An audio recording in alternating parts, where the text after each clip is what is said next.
Hello everyone, मैं विश्वजीत सिंह आप सभी का दाइनों पर स्वागत करता हूं। दोस्तों, आज की इस वीडियो के अंदर में हम सेक्शन 2023-24 के लिए नेशनल स्कॉलरशिप के बारे में बात करने वाले हैं। हमारे भारत के अंदर में बहुत सारी फैमिलीज ऐसी रहती हैं जो आर्थिक रूप से संपन्न नहीं है कि अपने बच्चों को आगे बढ़ा सके। उनके बच्चे जो कोर्स करना चाहते हैं, जो पढ़ना चाहते हैं, वो बहुत ज़्यादा कॉस्टली है, वो उसकी फीस नहीं पे कर सकते हैं, या फिर फैमिली सपोर्ट नहीं कर पाती। अगर बच्चा अच्छा पढ़ने वाला है तो भी फैमिली सपोर्ट नहीं कर पाती, आर्थिक प्रॉब्लम होते हैं और बहुत सारे रीजंस होते हैं। पर यहाँ पे मेरे नज़र से सबसे बड़ा रीजन क्या आता है, तो लैक ऑफ अवेयरनेस। लोगों के पास में जानकारी नहीं है, वो जागरूक नहीं है चीज़ों को लेकर। भारत सरकार हर साल कई तरह के स्कीम चलाती है, नेशनल स्कॉलरशिप प्रोग्राम चलाती है, जिसमें बच्चों को हेल्प किया जाता है, सपोर्ट किया जाता है उनके आगे की पढ़ाई के लिए और अच्छे से पढ़ने के लिए बच्चों को सपोर्ट किया जाता है। इवन बिजनेस के लिए भी सपोर्ट किया जाता है। आपने न्यूज़, डीडी न्यूज़ पे बहुत सारे एडवर्टीजमेंट आते हैं, अखबारों में एडवर्टीजमेंट आते हैं, बट हम उसको लेकर ज़्यादा सीरियस नहीं होते, या फिर हम उस तरह की जानकारी रखना ही नहीं चाहते। आज के समय में हमें बस इतना मतलब है कि यूट्यूब पे कौन ट्रेंड कर रहा है, किस तरह का वायरल कंटेंट चल रहा है, किसकी वीडियो वायरल हो रही है, ये मतलब होता है। पर ये जो नेशनल स्कॉलरशिप जैसे प्रोग्राम होते हैं जो बहुत सारी फैमिली को हेल्प कर सकता है, उसके बारे में हमें जानकारी नहीं होती है। और जो भी व्यूवर्स हमें देख रहा है, इस वीडियो को देख रहा है, मैं उनसे रिक्वेस्ट करूंगा कि अगर आप भी इस नेशनल स्कॉलरशिप के लिए अप्लाई करना चाहते हो, आपके घर में भी किसी तरह से कोई प्रॉब्लम है और आप इस कैटेगरी में आते हो, तो आप जरूर अप्लाई कीजिए और अपने आसपास में रहने वाले लोगों तक भी वीडियो शेयर कीजिए। क्या पता किसी गरीब की ऐसी मदद हो जाए जो आगे बढ़ने में उसको काम है। ठीक है, अब यहाँ पे स्टार्ट करते हो, डिटेल में समझते हैं कि कैसे आप अप्लाई कर सकते हो।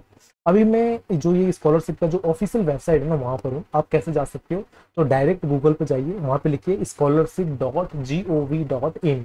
ठीक है, डायरेक्टली लिखना है वहां पे अपना साइट पे। कोई थर्ड पर्सन के थ्रू नहीं जाना कि साइबर कैफे में जाना अप्लाई करने के लिए या किसी और के थ्रू जाना अप्लाई करने के लिए, ऐसा कुछ नहीं करना। आप डायरेक्ट गूगल पे जाकर scholarship.gov.in लिखोगे, ये पेज खुलकर आ जाएगा। एक बार ध्यान रखना कि गवर्नमेंट ऑफ इंडिया का लोगो यहाँ पे दिख जाएगा, यहाँ पे लिखा रहेगा राष्ट्रीय सूचना विज्ञान केंद्र national scholarship portal academic year 2023-24। इस तरह से पूरा आ जाएगा, क्योंकि पीछे कुछ दिनों के अंदर में कई सारे केसेस भी आए हैं जिसमें फ्रॉड किया गया इस तरह के स्कीम के थ्रू में, तो आपको उस चीज का भी ध्यान रखना है। और अक्सर न्यूज में इस तरह के फ्रॉड के केसेस भी आ रहे होते हैं। अब यहाँ पे देखिए, तो नॉर्मली 3 स्टेप के अंदर में आप इस स्कॉलरशिप के लिए अप्लाई कर सकते हो। क्या 3 स्टेप्स है उसके बारे में भी हम बात करेंगे। सबसे पहले मैं आपको स्कॉलरशिप प्रोग्राम के बारे में इंट्रोड्यूस करवाता हूँ। जब आप इस पेज को नीचे ड्रैग करोगे ना, इस पेज को नीचे ड्रैग करोगे, तो यहाँ पर आपको सेंट्रल जो गवर्नमेंट है, हमारी केंद्रीय सरकार है, केंद्रीय सरकार की कई सारी स्कीम्स हैं, उनकी जो मिनिस्ट्री, अलग अलग मंत्रालय हैं, उनके थ्रू कई सारी स्कीम्स चलाई जाती है। जैसे आप देखोगे यहाँ पे, तो ट्राइबल जो अफेयर्स होती है उनके थ्रू एक चलाई गई। ठीक है, यहाँ पे माइनॉरिटी जो होते हैं लोग, उनके लिए स्कीम चलाई गई अलग से। ठीक है, लेबर और एम्पावरमेंट के लिए यहाँ पे अलग से स्कीम चलाई गई। जो डिसेबिलिटी वाले जो लोग हैं, जो किसी तरह से हैंडीकैप है, विकलांग है, उनके लिए अलग से स्कीम चलाई गई है। तो कई तरह की स्कीम्स यहाँ पे चलाई जाती हैं। ठीक है, तो एक तो कुछ इस तरह की हो गई। दूसरा हो गया कि आप SC, OBC, ST कैटेगरी से आते हो, उसके लिए स्कीम चलाई जाती है। ठीक है, और साथ साथ में आप एलिजिबल नहीं हो, आर्थिक रूप से कमजोर हो, तो उसके लिए भी कई तरह की स्कीम्स चलाई जाती हैं। यहाँ पे अलग अलग स्कीम्स होती हैं। अब आपको यहाँ पे फाइंड आउट करना होगा कि आप किस स्कीम के तहत अपना अप्लाई करना चाहते हो। पहला तो ये चीज हो गया। आगे भी और डिटेल में समझते हैं। ये सेंट्रल गवर्नमेंट की स्कीम्स हो गई। अब आप सोचोगे कि सर यहाँ पे 5-7 ही तो स्कीम है, अब इसमें क्या करें, कैसे कौन कौन सा अप्लाई करें। उसके बाद सेंट्रल गवर्नमेंट के बगल में आपको दिख जाएगा UGC CICTE करके, यहाँ पे SAICTE करके यहाँ पे स्कीम दिख जाएगा UGC का। अब UGC क्या है, तो UGC एक तरह से कंडक्टेड बॉडी है जो पूरे जितने भी कॉलेजेस है ना भारत के अंदर में, जितने भी विश्वविद्यालय हैं, जितने भी यूनिवर्सिटीज हैं, उनको वो लीड करती है, उनको मैनेज करती है। ठीक है, मैनेज करती है, एक तरीके से पूरा क्या बागडोर होगा उसका, किस तरीके से चलना है, वो मैनेज करती है। ठीक है, जैसे आप देखोगे भारत सरकार के अंदर में प्रधानमंत्री क्या होता है, तो जितने भी मंत्रालय है ना, सभी मंत्रालय का हेड के तौर पे, head of the all ministries, प्रधानमंत्री को देखा जाता है। वो किसी भी मंत्रालय के अंदर में जा सकते हैं, किसी मंत्रालय की बैठक में बैठ सकते हैं, शामिल हो सकते हैं, किसी भी मंत्रालय की मीटिंग कभी भी बुला सकते हैं, क्योंकि वो हेड ऑफ द डिपार्टमेंट एक तरीके से सभी मंत्रालय का हेड है, वो सभी मिनिस्ट्री के हेड है। सेम उसी तरीके से UGC भी वर्क करता है। जितने भी कॉलेजेस, यूनिवर्सिटीज हैं, वो किस तरीके से चलेंगे, किस तरह से रेगुलेशन होना चाहिए, क्या रूल होना चाहिए, क्या किस तरीके क्या क्या चीजें हैं, मान्यता किसको क्या देना है, क्या क्राइटेरिया होना चाहिए, सब कुछ तय कौन करता है, तो UGC तय करता है। और UGC के थ्रू भी यहाँ पे अलग अलग तरह की स्कीम्स चलाई जाती हैं। यहाँ पे साथ साथ में देखोगे तो all India council for technical education के लिए भी यहाँ पे आपको दिख जाएगा। कई तरह की स्कीम्स यहाँ पे इनके थ्रू भी चलाई जाती हैं। यहाँ पे बतेरे स्कीम्स यहाँ पे नीचे से ऊपर तक आपको दिख जाएगा। और यहाँ पे देख सकते हो कि कब तक ओपन है, 31/12/2023 तक, मतलब 31 दिसंबर 2023 तक आप इस स्कीम के लिए अप्लाई कर सकते हो। तो सभी स्कीम का यहाँ पे डिटेल भी दे रखा है। अब यहाँ पे UGC और यहाँ पे all India council for technical जो एजुकेशन है इसके लिए भी यहाँ पे दोनों का देख लिए। साथ साथ यहाँ पे जितनी भी स्टेट गवर्नमेंट है ना, सबके थ्रू कुछ ना कुछ इस तरह जो आपका स्कॉलरशिप है वो चला जाता है।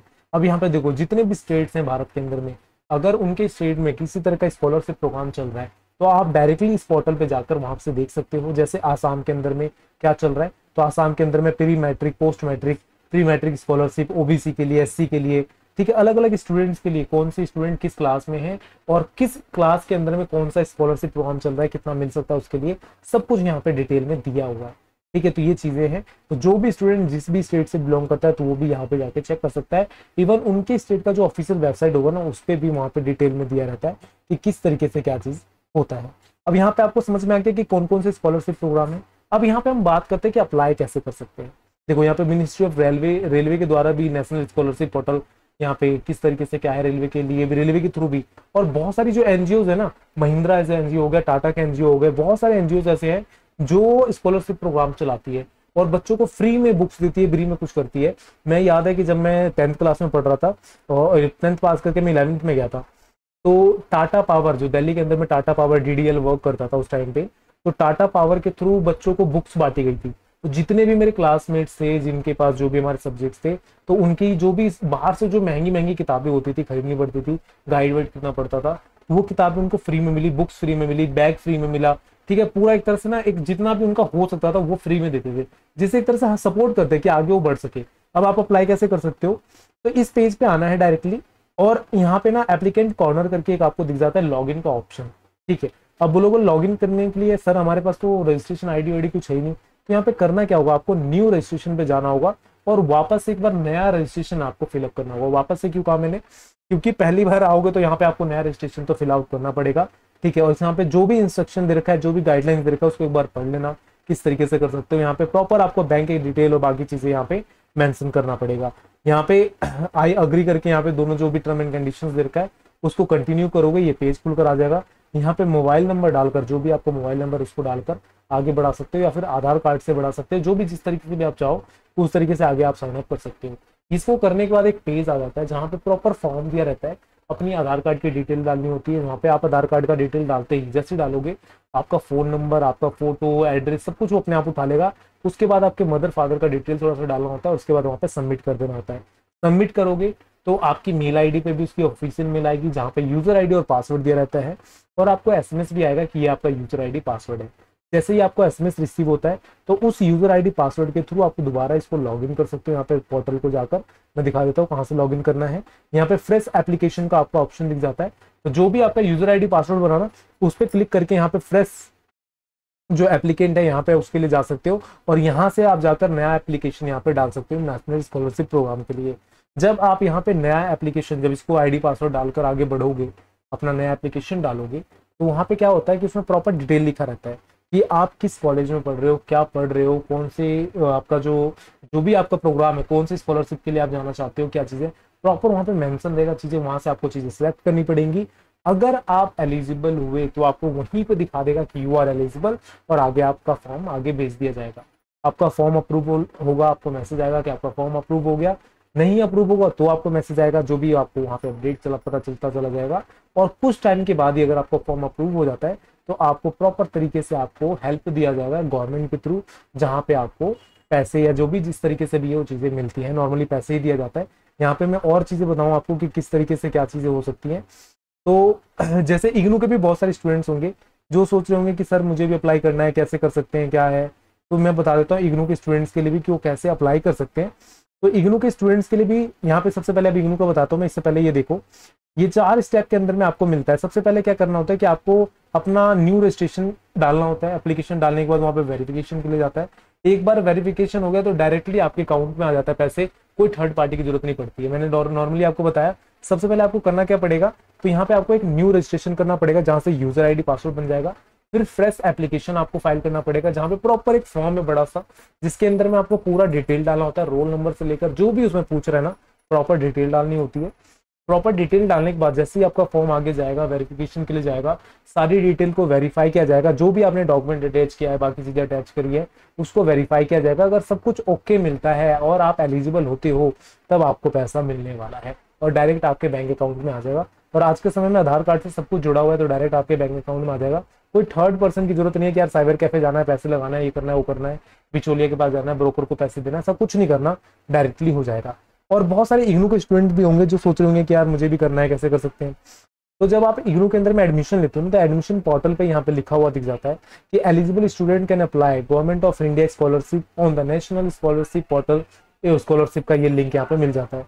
देखो, अगर आप एलिजिबल हो, किसी तरीके से आपकी फैमिली बैकग्राउंड कमी है, आप SC OBC कैटेगरी में आते हो, या फिर आप हैंडीकैप हो, मेजर ये चीजें आप देख सकते हो। अगर आप EWS सर्टिफिकेट है आपके पास, इनमें से कुछ भी चीज है आपके पास, किसी भी तरीके की प्रॉब्लम है और भी कुछ भी चीज है, तो आप उसके बारे में जानकारी थोड़ा सा इकट्ठा करो, उसके बाद आप नेशनल स्कॉलरशिप के लिए जाओ। एक बार जरूर फाइल करना चाहिए जो भी स्टूडेंट्स हैं, अगर वो उनको किसी तरह की प्रॉब्लम है, नहीं हो पा रहा है, ठीक है, तो यहाँ पे करना चाहिए, क्या पता उनको सिलेक्शन हो सके। यहाँ पे मैं आपको एक स्टोरी बताना चाहूंगा। रितेश अग्रवाल करके ओयो के फाउंडर है, उनका मैं एक ऐसी वीडियो देख रहा था रैंडमली व्हाट्सएप उस पे, जो आपके रील आता है इंस्टाग्राम पे, तो मैं ऐसी रील स्क्रॉल कर रहा था, उसमें मैंने देखा कि वो कह रहे थे कि उन्होंने एक ऐसे प्रोग्राम के लिए फाइल किया। उन्होंने ये सोच के किया कि यार मेरा क्या नंबर आएगा, भारत की आबादी 150 करोड़ के करीब में, बाकी इतने लोग दुनिया भर में, मैं फाइल कर रहा हूँ, क्या आएगा नंबर। पर वो सेलेक्ट हो जाते हैं, ठीक है, और बाहर जाते हैं, उनको विदेश में जाने का मौका मिलता है। और क्या चीज़ था मुझे वो एग्जैक्ट याद नहीं है, बट वो चीज़ें थी। तो आप भी यूँ सोच के मत भरना कभी भी कि यार मेरा क्या होगा, मेरा आएगा नहीं आएगा, मैं एलिजिबल हूँ या नहीं हूँ। एटलीस्ट ट्राई करो एक बार, क्या पता आपका किस्मत हो आगे अच्छी जाने के लिए, आगे अच्छा पढ़ने के लिए। गवर्नमेंट हेल्प करती है। मेन प्रॉब्लम ये ना, लैक ऑफ अवेयरनेस। गवर्नमेंट कई तरह की स्कीम भी चलाती है।